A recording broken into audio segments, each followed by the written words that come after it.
Welcome to Stall Talk. This is the Stall High podcast. We are on episode number 28. I'm Kendra Dixon, and I'm very blessed to have an amazing dream team at Stall High. And we're going to talk about an amazing weekend that we just experienced. Our rock star neuroscience guru, Kevin calls her Mama Yoda. Is that right? Leanna Ray. So good to be here, Kevin. I loved that name. And your name was brought up many times this weekend. I was wishing that you could have been there. It was great to hear some of your story, that this is your horse that you bought and you're coming alongside Stall High as you and your horse, you develop your horsemanship. That blew my mind. I was so incredibly touched and moved by that. So hats off to you. Yeah, he's a cool guy. Kevin, Yep. We love having you on board at Stall High. We've got star of the TV show Gift of the Horse, Michael Richardson. Michael, you really jumped in there because we didn't have an exact plan. I knew that you guys were coming. James was just full throttle, holding nothing back. So guys, for those of you who didn't see all of the memos that we posted ahead of time, we just hosted the first of its kind clinic for mares only. And here in Aubrey, Texas, we had a total of 6 riders, only 6 riders and their mares. The lead clinician was James Davison. He is our resident equine behavior specialist. And once he started, even he was talking and dropping gold before we could get the cameras turned on. It was like that the entire weekend. He just blasted us with all of his expertise from the saddle. And we were all just like, whoa, I'm so glad we're recording this so we can go back and watch the replay. So very inspiring, incredible weekend, tons of breakthrough for the riders. We've got multiple riders here on this live Zoom with us. And Michael and Leanna came as well, just to offer their support, be here in the event that we needed them. And by the second day, I realized, man, James is going in depth with these riders. And so we actually pulled 3 of the riders into the refining pen. And Michael, when I stepped away to run that Zoom and really getting to see you in action, that got my attention even more, because I don't know what I don't know.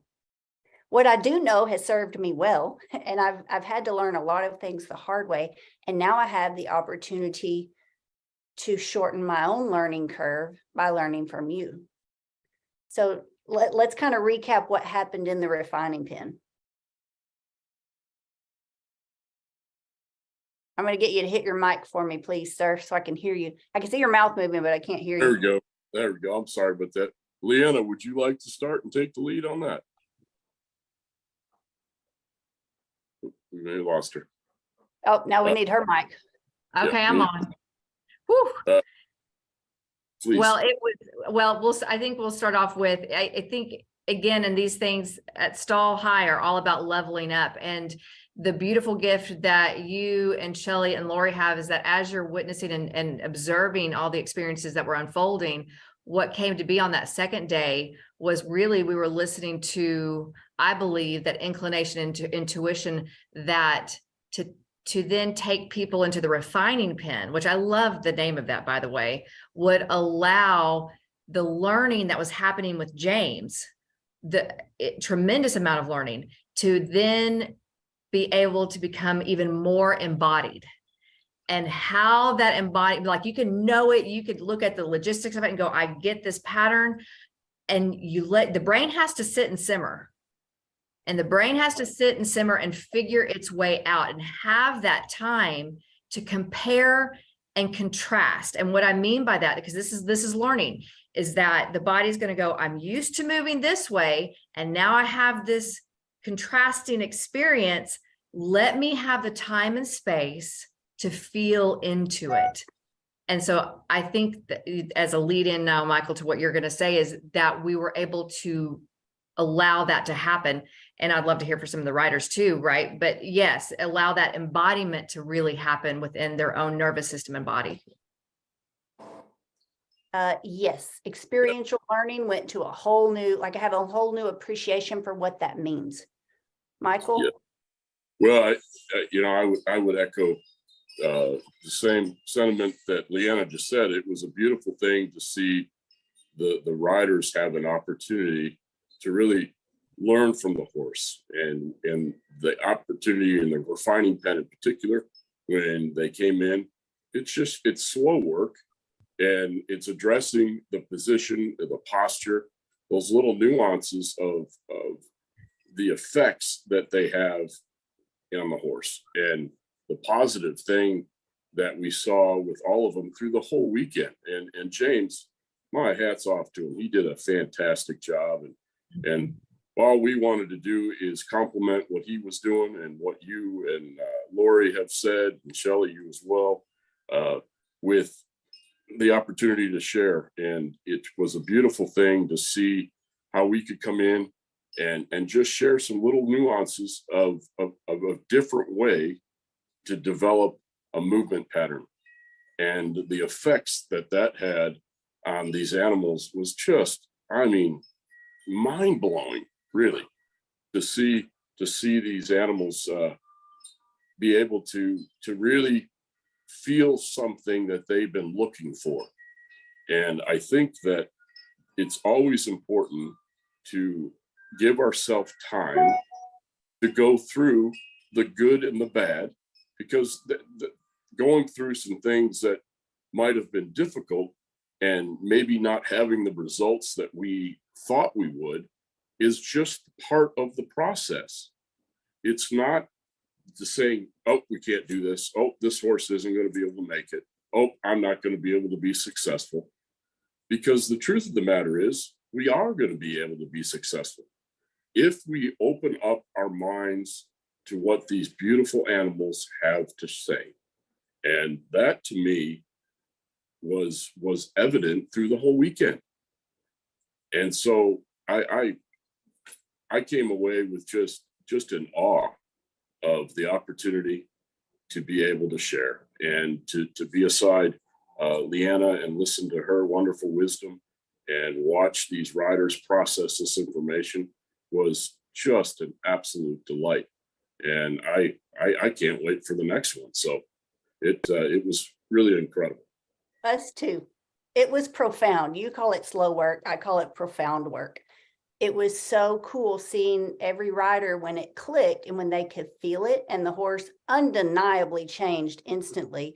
And their little faces would look up at us, and just, you could see the sparkle in their eyes, and you could see this big smile. And I just had such a proud moment and such a moment to celebrate with them. And it was beautiful. And you said at one point, you're like, I'm going to be the first one to tear up. And I said, I've already beat you to that point, because it was, I didn't know. We talked about how these, Leanna, you say these conversations aren't being had in the horse world. I can vouch they're sure not being had in the barrel horse world. We aren't taught these things. We simply didn't know. But now that we can see what a direct and immediate impact it has on our horses, and how much happier they are, and how much more of a natural range of motion and a natural stride they have, we can't not like be responsible or feel responsible for that. It has forever changed our lives. This one weekend, one clinic for mares only. And Emily, I'm going to get you to speak up if you can, if you're at a place where you could talk, because she made a good point. It gave her answers to a 30-year question, why her horses drifted to the right. So she's tried to answer that for 30 years, and it happened over the weekend. Emily, are you at a spot where you can talk? Yes, I am. Yes, hi. Just at a lunch break. Yeah, for over 30 years, my horse, and I had multiple ones, kept drifting to the right. And I knew it was me, but nobody could give me that answer of what I was doing. And it just seemed like I just couldn't figure it out. And it was as simple as shifting just a touch over to the left. I kept putting more weight and was sitting a little bit more to my right. And so she was coming up underneath me to try to support me. As soon as I did that, we started to ride, everything leveled out, and she was dropping her head. It was just an absolutely huge light bulb moment. It was amazing. And I rode her yesterday and continued, and then I've used what I learned to ride my other horse yesterday, my Andalusian Titan. It was night and day. I'm just so excited to see where I go with him now. So good. You look different even today. You look like you have a brighter eye. You've got like a stronger voice. Like us being able to watch you go from like I'm here, I'm a student to I am my horse's coach. And we're Yes. gonna get this done. There was a huge change in your posture and the look on your face and the sound of your voice. So that was just really fun to share with you. And I'm super proud of you. Thank you. Great job, Emily. Keep up the good work. You're doing just fantastic. Thank you. I couldn't do it without you guys. Thank you, Michael. Yeah, ring the bell, ring the cowbell. Yeah, where's my Yes, cowbell? we had Oh, so many of hold those on. moments. Wait for it, wait for it. We have the Stall High victory bell. Okay, we haven't done this on Stall Talk yet, but here it goes. Yay. So good. 30 Thank you. years. 30 years. Well, I've been in the saddle a lot longer than that, and I didn't know how crooked my seat was. I could tell, like, for many years, I would notice that when I loped, one leg would come behind me more than the other, and I would kind of sit at a diagonal at the lope. And I did that because it was uncomfortable. There's a whole story to, what I've learned through designing the Bullseye saddle, what I learned after riding in my dad's old work saddle, how that changed. Yes, that made a big difference. But what I missed, it's not what was wrong, it's about what was missing, what I didn't know. And I learned yesterday, Emily, after everyone had left, when Michael and Leanna were here, Shelly and I had an opportunity to be the students. And what he saw in my hips, I have never seen in myself. I didn't know. And we're going to get to that later in Stall Talk. Who else is on this Zoom with us? Stephanie, are you here? Because you were one of the 6. Yes, Little Peaches is so much happier.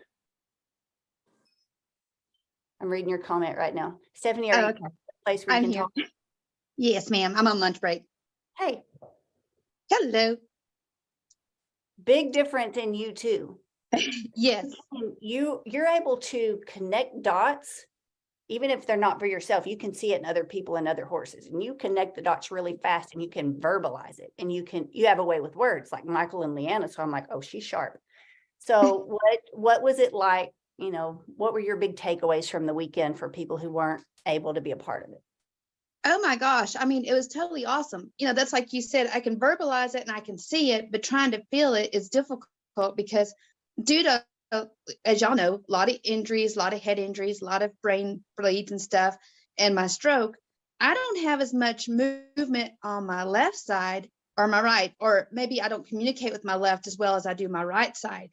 And so learning how to move my left side without the right side moving opened me up so much more, but also learning how to relax in my saddle and not look like I was in the show ring 24/7. Because that's where I've always been is, oh, look prim and proper, show that horse, look right, show the horse, but never really ride the horse. And it's different from show the horse to ride the horse. And now being able to actually sit down and ride the horse and not care what anybody else looks at me for or looks at the way I'm riding, but how I'm just, for myself, how I'm actually riding and sitting the horse and learning to use my left side different from my right side was eye-opening. But Leanna helped me so much with my nerves and learning to relax my shoulders, and why I couldn't was opening up my nerves and relaxing those because they get so tense and so strong, it pulls everything up. And I actually have to have somebody put pressure points on me to relax those or they don't relax. Mhm. So it was a big, but just everything this weekend that you taught and showed us and the different instructors helped me so much. And my mare was a completely different horse last night. Just, I didn't have to kick her into moving up. She was more than happy to go forward. Even though she's a little body sore, she was so happy just to work. So good. That's a great Thank report. Michael, do you want to compound on that and tell us what you saw in these 2 riders? It was an absolute pleasure and delight to be able to be part of this, because what we were able to see live in the moment was just so impactful for all of us. And to be able to see both you and Stephanie and Emily be able to experience this was, I mean, worth everything that I personally have gone through in this journey. And I know that it's the same for y'all to be able to just put these little pieces together. Because again, it's little nuances that build on each other to be these big movements. But you got to have the opportunity to experience the nuances of change. And it goes through the nervous system and allowing our body and our mind to be able to be open to it. And it doesn't have to happen right away because it's a process. But again, what we saw, utilizing what the horses are telling us, we saw it live right in front of us make these monumental changes in these animals, and you're continuing to experience it. And what a beautiful thing. I don't really have even words to describe the joy that I have in my heart for these ladies and everybody that was there. To be able to be part of that was again worth everything that have gone through and continue to go through to, as you know, our individual journeys that we're all on. And these horses are the ultimate teacher. Well, we say it a lot at Stall High. Once you see, you'll never unsee it. We now know it can be different. And Annie, I loved what you said, and you've said it several times, is that, and I think someone else complimented what you said. Most of us have been to other clinics, or we listen, or we watch, or we've tried to seek help from other people in the industry, and they're really good at telling you what to do. But this was always a frustration for me. I didn't get the breakdown of how to do it. And I sure didn't get the explanation of why. And as I reflect back, most often it was never answered. And I think that's because we get into a kind of a cycle, a tradition that it's just always been done this way. And we fail to ask why. Is it truly in the best benefit for this horse? If it's not working, if your horse is unhappy and you're unhappy, there's your sign. Something is not working. Let's find the root of it. And Michael, for you to break it down so that we can see it, can't deny it, for the riders to feel it. And what an honor for Shelly and I to be the student yesterday. Now we have a dose. We got a good taste. I don't completely understand everything you said yesterday. It's going to take repetition. I am so happy for you, Emily and Stephanie, that you went home and you're like, it's working. I work these horses. They're great. It's already carrying over for you. It didn't work like that for me. It looks easy when you hear Michael standing there saying left, right, left, right, left, right. It's not natural for me yet. So I'm excited to keep going. That's what I take away from Michael and James. Step-by-step instructions and guidelines for these tools in your toolbox. Absolutely. Absolutely. I mean, Emily. So Lori, are you at a place where you could talk? You had to change your seat as well, right?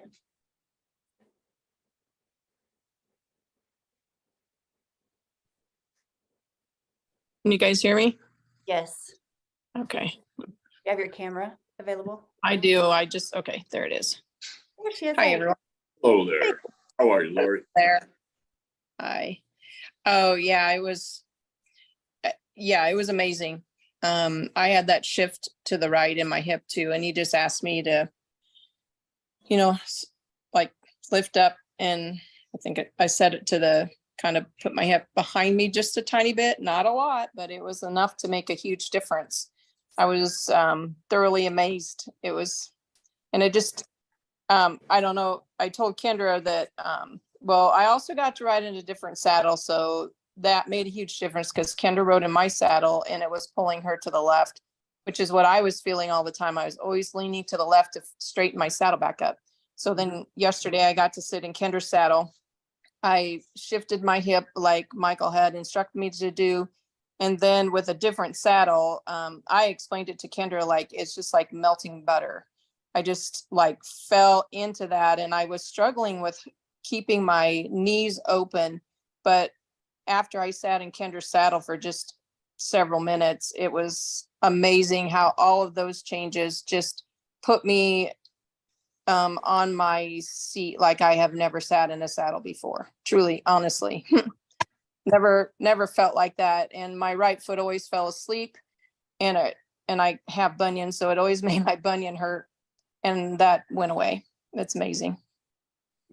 I'm glad you like it. Thanks for that feedback. I love the bullseye saddle. It took a lot of years and trial and error and multiple saddle makers to actually listen to me and to listen to what I need. We all agree that we need a saddle that fits our horse. The problem, like Michael very clearly articulated yesterday, is that we get so focused on fitting the horse, we forget to fit ourselves. Yep. And Michael, you made a comment that what you see, most barrel racers, especially on a faster horse, are looking for a saddle that's going to serve or function like industrial grade Velcro and hold them in place. And you and I agree on this one. That is actually making it worse. I know you feel more comfortable and more confident in it, but it's not allowing you to be you. It's not allowing your natural range of motion for your hips or pelvis. So it's going to prevent you from having that connection, that synergy. Your synovial fluid, as you pointed out yesterday, I've never heard anybody talk about our synovial fluid before. I've heard it mentioned in horses. And I'm like, oh, that sounds important. I need to pay attention to that. But nobody ever addresses our synovial fluid and how we both have to be in sync. Leanna, neuroscience rock star. So yeah, this is all amazing. And I think that what we were able to experience this weekend was really seeing how the rider and the horse mirror each other, and that all movement is communication. So good. All movement is a form of communication. And if we can go in it like with that kind of like open mindset, okay, that his movement is going to inform me and we're going to work together, I think then that whole concept where Jordan earlier was talking about, it needs to be perfect, will kind of unwind, because in knowing that setting up that responsivity through the softness in the hips that then leads to the feet, right? And then we're more in sync with the horse. It becomes a conversation, because every horse, just like us as people, we're going to be different on different days. I mean, I'm not looking for perfect alignment here. Like I slept wonky yesterday. Guess what? I got a hitch somewhere here in my back, and I'm not going to be like, I have to have perfect alignment. I'm going to attend to that. I'm going to understand that that's going to have some impact. And then I'm going to allow the rest of my body to come in and support, not compensate for, but to support, because compensation patterns lead to inefficiency. Supportive patterns allow for an openness, right? And to feel into where you get that, can receive that openness, whether it's through the breath of the lower diaphragm or the softening of the pelvis, right? It's those kinds of things that we're looking for. Okay, you just hit us with a hard one. That was a strong bullseye.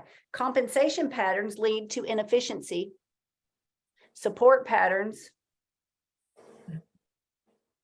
What do support patterns do again? Oh, support patterns allow for connection.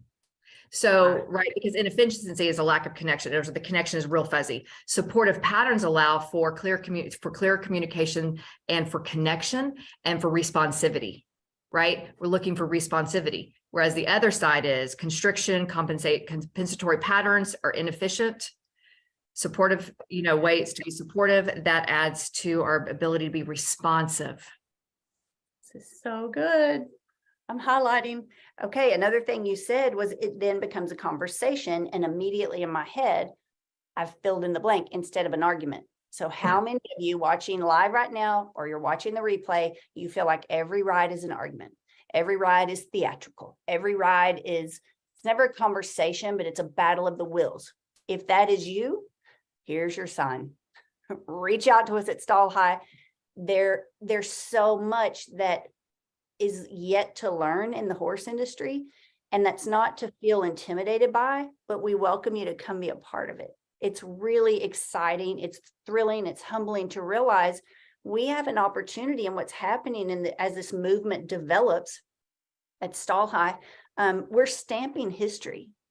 We are advocates for the horse. And now that we're getting to experience it ourselves, that makes it even more clear, and our voice and our message is becoming more clear, that it doesn't have to be done or accepted as status quo on behalf of the horse. So I'm going to share a video from yesterday, guys. This is so good. And for those of you who are watching, like, yeah, whatever. Whew, I got schooled. Okay. I've been in the saddle my whole life. I've been in the saddle before I could walk and before I could talk. So lifetime experience here. I've been fortunate to win at the highest level of competition. Have I qualified for the National Finals Rodeo?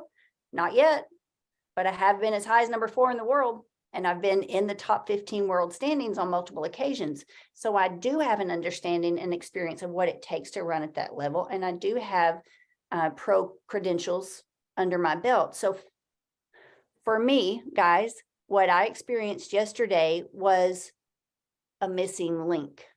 I have recognized for multiple horses that I've trained over the years that they seem to be a shade early going into the third barrel. And we all know the beginning of the turn determines the end of the turn. The success of your turn happens at the beginning. So if I can now identify that, but I didn't know what was causing it inside me, clearly I have to take responsibility for that, and I have to find the root of it. What am I doing in my body that is signaling my horses, multiple horses, to just be a tick early? And why the third barrel at the left-hand turn? So we've labeled this one. So the name of this stall talk is, do you ride as level as you think you do? And how to fix a crooked seat before you compete. I'm actually thankful, Michael, that I'm not further along on the red roan and the gray mare. I have had the fortune of, my program. It doesn't matter if you ride them every day or once a year. It's so simple. It's so straightforward. They're going to retain the information. There's not a lot of fluff to it. Right. But it even gave me relief, and it took pressure off me seeing, oh, wow, I'm glad I didn't continue to instill a crooked seat and I didn't even know it. Like that kind of blew my mind. So we're going to start with Shelly's ride first. Shelly, are you still with us? Yeah, I see you there. I'm going to share my screen. All right, can everybody see this right here? Yes. Okay, so here we are, the 3 of us in the arena yesterday. So this is after the mare only clinic. And we had talked about hip rotation. I love the visual that Michael gave everybody. So I got the idea of putting duct tape, orange duct tape, okay, right where our belt would be, front and back. And I wanted to try to catch it on video. So Shelly, here you are on my Gildan Pedro. Tell us what was eye-opening for you. You go first. Well, so I haven't been on a horse in a long time, and it's been, very, very, like once or twice during maybe 3 times with stall high. And I wasn't sure how it was going to be like listening to the coaches all year long, and then what I've went through with Pain Academy and stuff like that. And so I had so much confidence.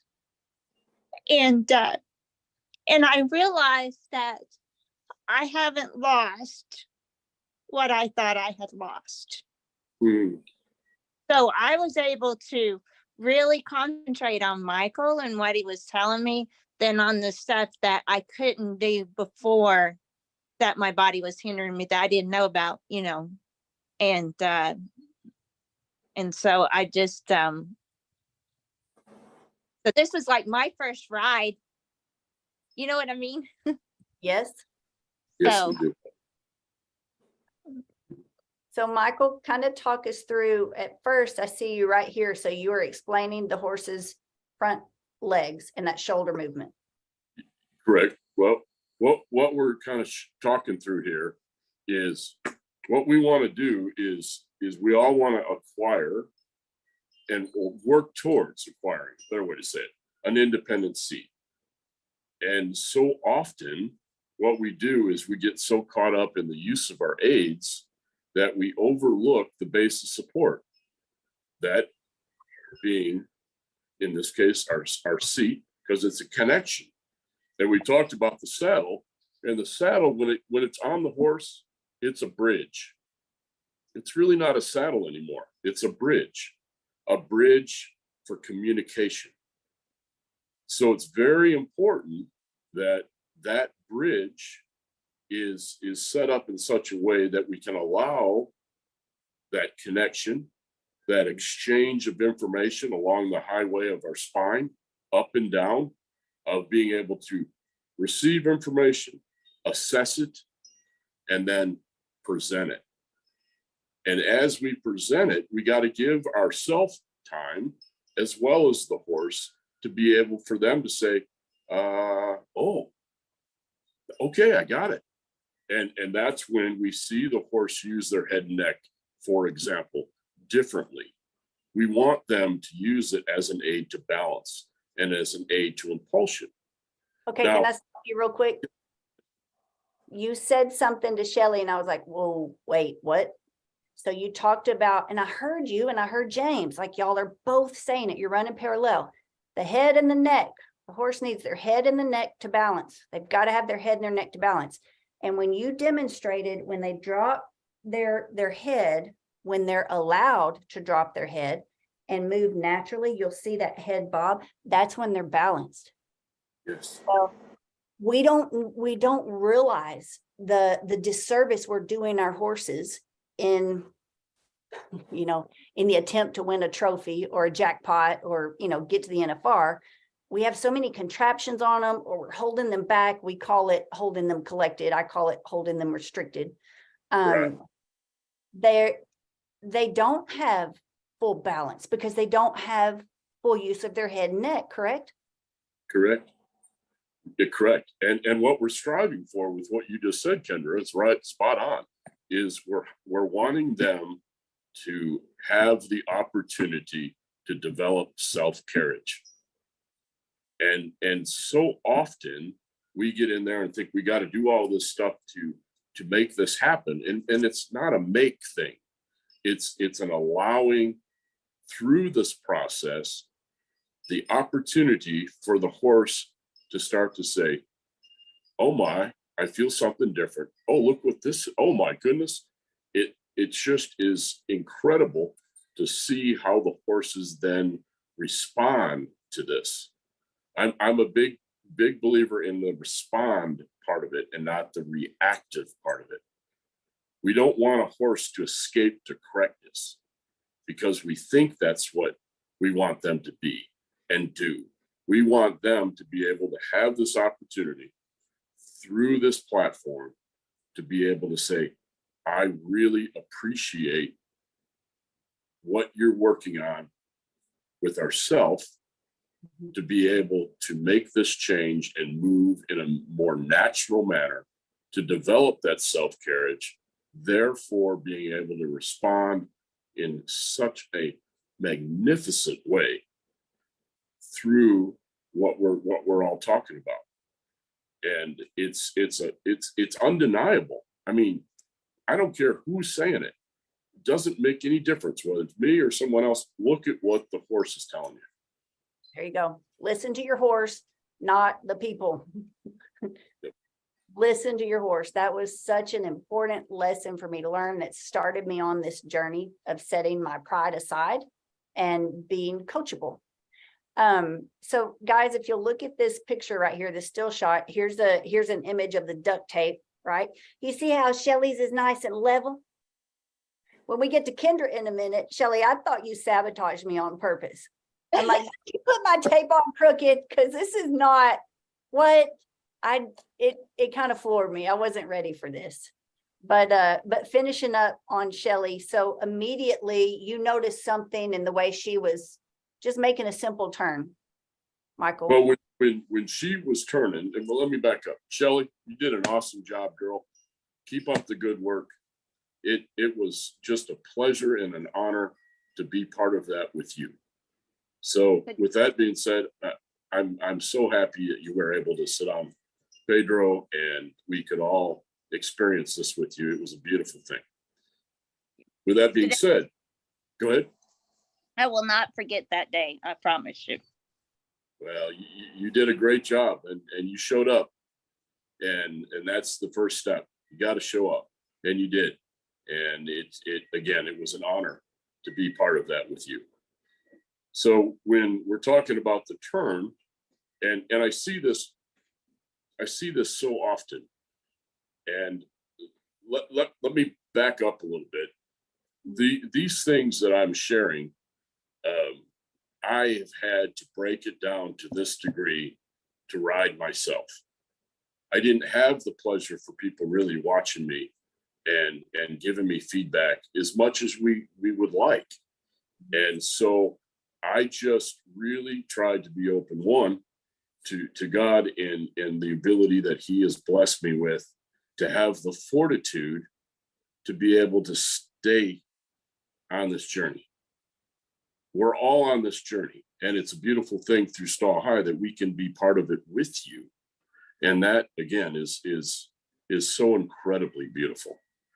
And the thing that we experienced yesterday, it's these little nuances of change that build on each other to ultimately give us the opportunity to run for the NFR, to do whatever we so choose to do. And what's important with that is we all have these goals. Don't get so fixated on the goal that you've lost the ability to be part of this journey. Don't lose the mindset, and don't let anybody tell you it's the goal. It's the goal. Yeah, the goal is important, but if you can't break them down to making these little nuance of change, you're gonna miss this process, which is so beautiful in and of itself, because it's not only what we're experiencing with our horse, it's also experiencing what we take out of the pen and apply to relationships as a whole. So that, with that being said, now when we were talking about the turn that Kendra you had alluded to in the video, when you were going to make a turn, say to the right, what you were doing is you were opening up your hand, which was great, but you were twisting, unbeknownst to you, the opposite way. And so what the horse is saying is, wait a minute, I see your hand, I feel that slight feel through the rein, but you're saying go the other way in my mind, in the horse's mind. So when you were able just to open up your right side, your hip and your shoulder, and open up through your rib cage, it opened up your diaphragm. It allowed your pelvic girdle to move in a different way. And that allowed you to be able to help Pedro and work in this dance together, because we want one mind, one body. It's not two separate entities. When you sit on that horse, we need to think one mind, one body. And when you can start to put those little pieces together, like what you experienced yesterday, Shelley, it's off the chart. It's such a beautiful thing, because again, horses will never lie to us. They tell us when they get it, and they tell us when they don't understand. People, we will blow smoke all day long because we think that's what you want to hear or what you want to see. That's hard. Just throw that out, because what is really important is to be present in the now, right now, not tomorrow, not yesterday, not last year, right now. And when we can think like that, we're going to be more receptive to what these beautiful animals have to share with us than we might be otherwise. So when you were able just to put the piece together of opening up your body, looking where you wanted to go, it allowed that connectivity, that communication to be clearer. And that's when you started to see these little pieces come together and the success start to manifest. And that truly is something that you get you swell up in your eyes. It's just that those emotions overwhelm you. And you're not alone with that, because I'm sitting here, my eyes are swelling up because it's such a beautiful thing to see this. And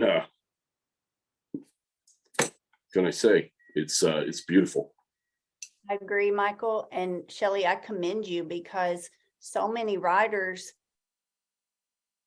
I hear this all the time and I struggle with it too. We feel like we're supposed to already know something. And so we don't want to let anyone down. You're not a green rider, Shelley. No. You've been riding your whole life. I've been riding my whole life, but we were both so giddy for our chance to be the student yesterday. I think we can help, lead the way and make it okay for other people to say, you know what? I didn't even know this. Shelley, you didn't know. You've been successful with your horses too, but you didn't know you were doing that with your shoulders. I didn't know I was doing this weird thing with my hips. Is that right? Oh, most definitely. And I'm just sitting here because, when the clinic started, one of the things Michael said is sometimes you need somebody to get you unstuck. And that feeling like overwhelmed. And I thought, okay. And I didn't really realize how stuck I was and how to try over and, and how much I really was taking being on the sideline. I've been on the sideline with Stall High for 1.5 years since we've started this. And I'm like you, Kendra, I am so glad I waited till the timing, God's impeccable timing. And Leanna and James, they got me unstuck that I didn't know where to even start again, And so that's what's amazing. And to see that picture, that's why I'm so emotional, because I think in the back of my mind, I really thought I was done. And even though my body was changing and I was doing this stuff and I'm listening to Stall High, and I think I really thought that I was done until I got on Pedro. And I could body and it's like, this is what, anyway, but I'll get to crying and I'm just surprised how emotional I am today. I'm trying not to be so. That's all right. That's beautiful. It is all right. So Yes. I'm going to share, I'm going to go next, right? So Yes. Shelley went first yesterday. I was second. You guys watch when I turn this screen back on, look at the tape across my hips. When I'm on the ground, it actually looks level. And that's what surprised me when I went back and pulled these clips from the video this morning. I'm like, hang on. I really thought Shelley sabotaged my tape. But when you go back and watch me walking on the ground, it looks level. You put me in the saddle and it's evident to see which hip was lower. So hold tight. Let me share this screen and then go back to the video, guys. Drop it in the comments. Are y'all getting new information from this? If you're watching right now, let us know what you think. Right. Left, right, stronger. Left leg, right leg, stronger. Left, right, left, right, left, right, left, right. Let your hips go. Breathe, please. Breathe. I'll start telling bad jokes and we can't do that. We're online. Left, right, left, right, left, right. Get stronger. Left, right. Okay, I think I pulled up the whole 1 hour and 20 minutes. So let's go right here. Okay, here's Kendra. Watch this when I walk for this horse, and you're going to see my hips they look level. Sorry, guys, I lost my spot here. There we go.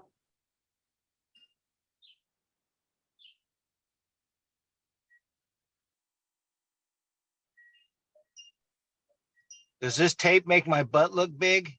Right. There it is. There it is. Okay. Yep. Can y'all see? Watch. Now I'm going to turn around and walk here in another second. It looks level right here. See that? Does that not look level?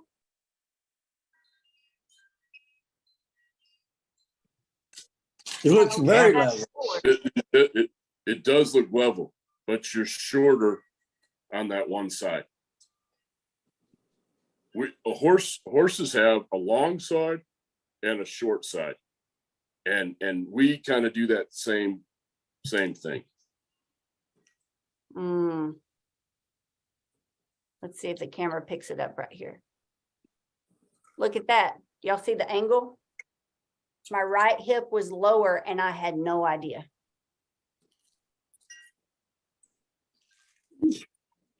You're right-handed, ain't you? Yes. There you go.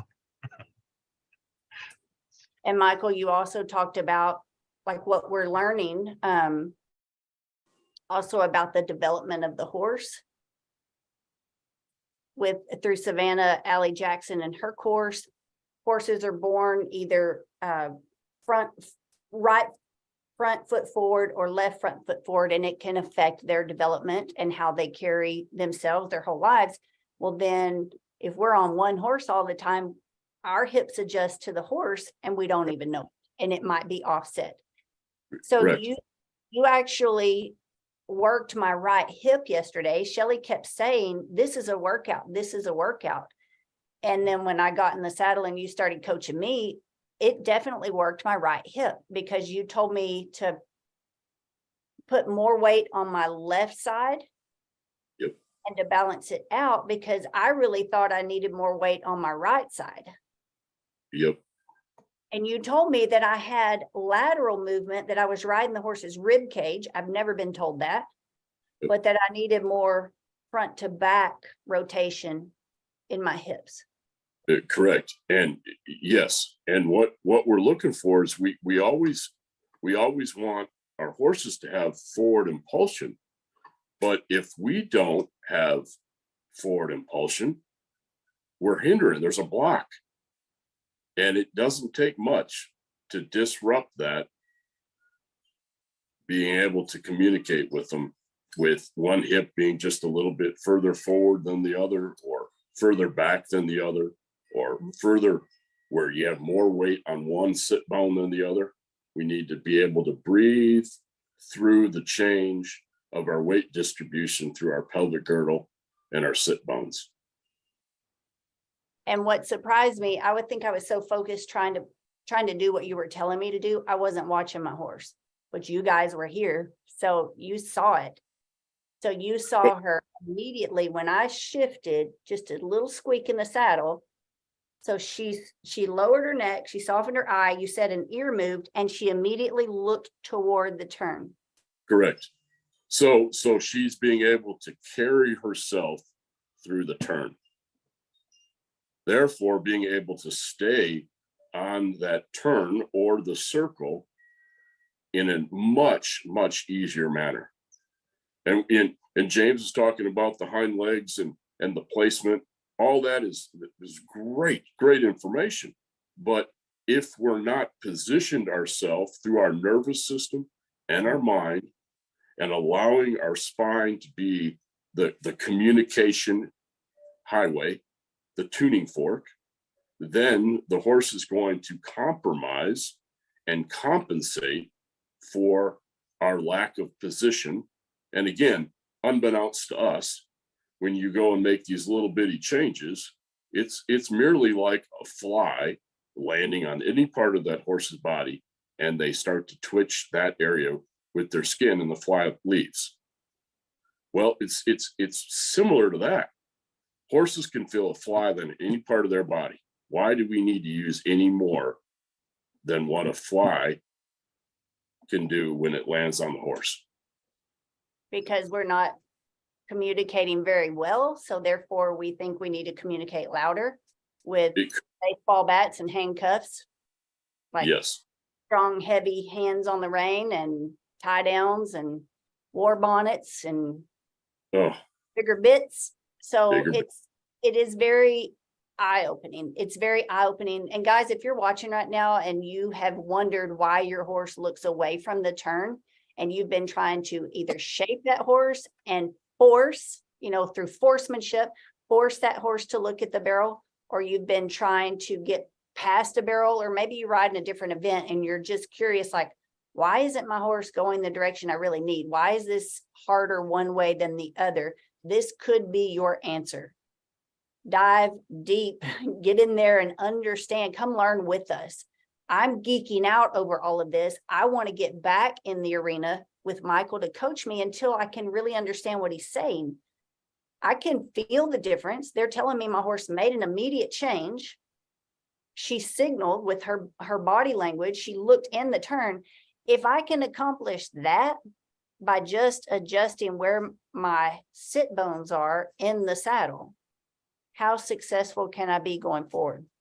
How much quicker can I iron out the third barrel? How much easier will it be to regain top 50 and then top 15 status? It's pretty exciting. Oh, And then we got to watch you ride as well. Now you girls both had level hips compared to me. Where's Leanna in there? There she is.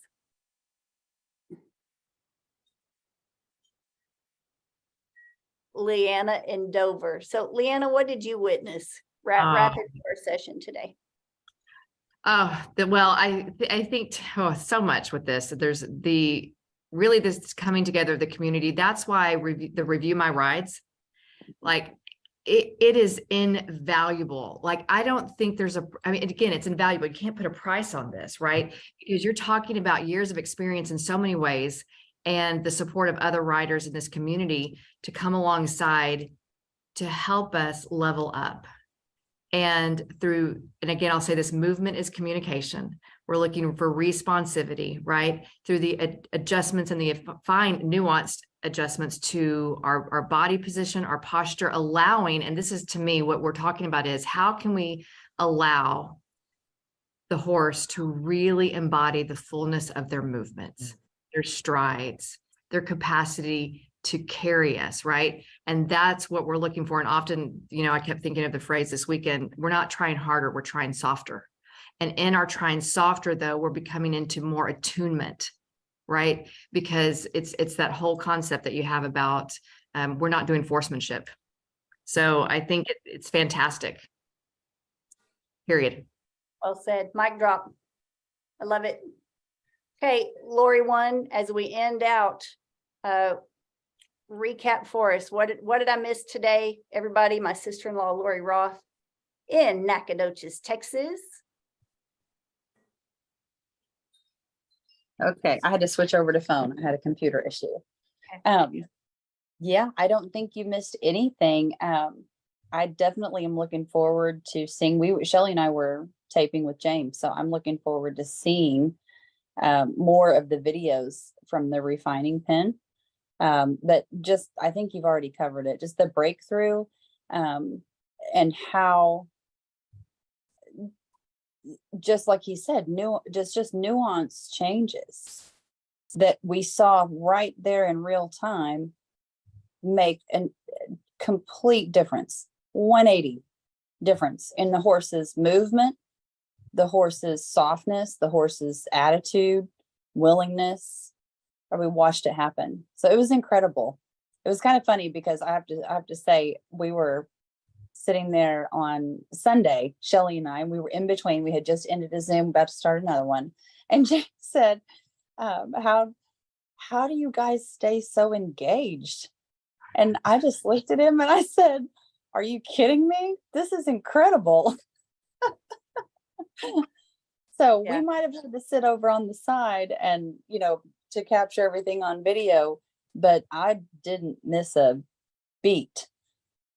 So I'm excited. I did have to come home Sunday, but I am excited to get on myself. And I was proud of you. So you collected questions. So you were taking notes. You were like, I so want to ask James this right now. And what does this mean? And what does that mean? And I'm excited because it doesn't end with one clinic. And because you guys worked your butts off to record everything, and it now goes in the Stall High Library, and we can now make many clinics out of that. And our members have an opportunity to go back and watch that as often as they want. So many more people and so many more horses can benefit from it. And that's what we're doing here, guys. We're actually pioneering a movement.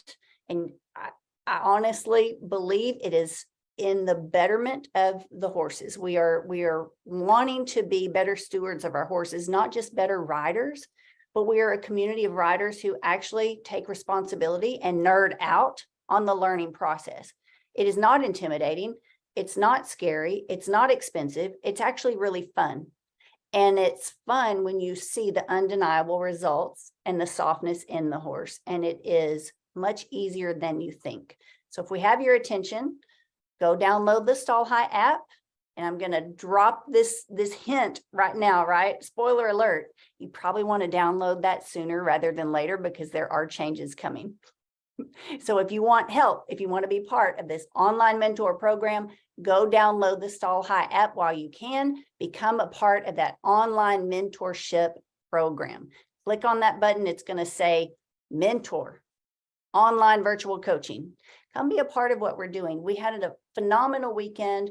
Thanks to our wonderful sponsors. We had Merhow trailers. If you haven't pulled a Merhow, you really should. And they just feel different. They pull light, but they have a lot of control to them.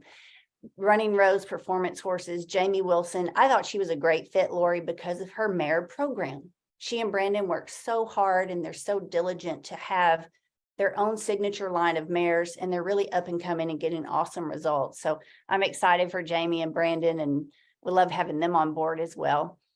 Jake Whitman, big shout out to Jake Whitman, Performance Farrier. So if you're having trouble with your horse, if your horse has funky feet and you don't know why, Jake offers consult for your horse through the Stall High app. So you can reach out for help with that. And then big shout out to ADM, which is Forage First Feed Company. So they're on board with this as well. We're really excited with all things happening at Stall High. Thank you guys. Thank you, Leanna and Michael. Thank you everybody for being here. Shelly, Lori, thank you for recording this past weekend so we can rewatch it again. And for all of my interactive members in Stall High, I will see you in my